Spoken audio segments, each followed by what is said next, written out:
In today's video, I'm going to teach you how to delete your Slack account permanently. If you've decided it's time to move on from Slack, I'm here to guide you through the process step by step, so you can do it smoothly and without any hiccups. Remember, once you delete your account, all your data and messages will be gone for good, so make sure this is what you want before proceeding. With that in mind, let's follow the steps to permanently delete your Slack account.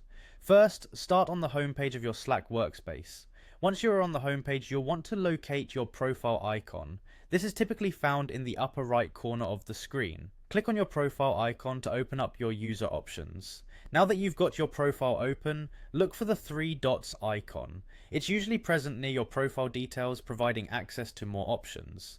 Click on this three-dot icon to access a drop-down menu.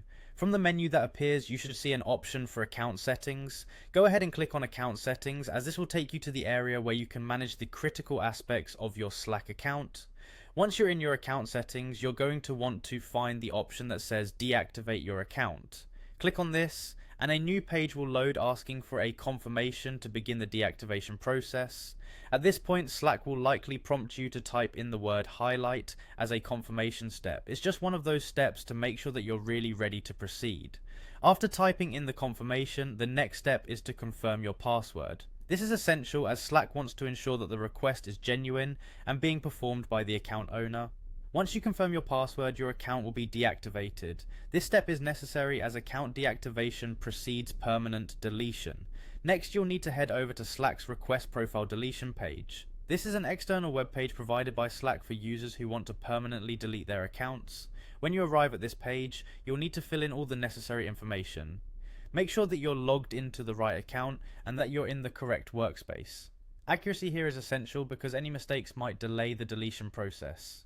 Finally, once you've filled in all the required information, you're going to want to hit that submit button. By doing this, you've officially requested the permanent deletion of your account. You'll receive a confirmation from Slack, and your profile will be scheduled for permanent deletion. It's as straightforward as that. By following these steps, you can ensure that your Slack account is permanently deleted. It might take a bit of time for the request to be fully processed, but rest assured you're already on your way to closing that chapter. Thank you for watching.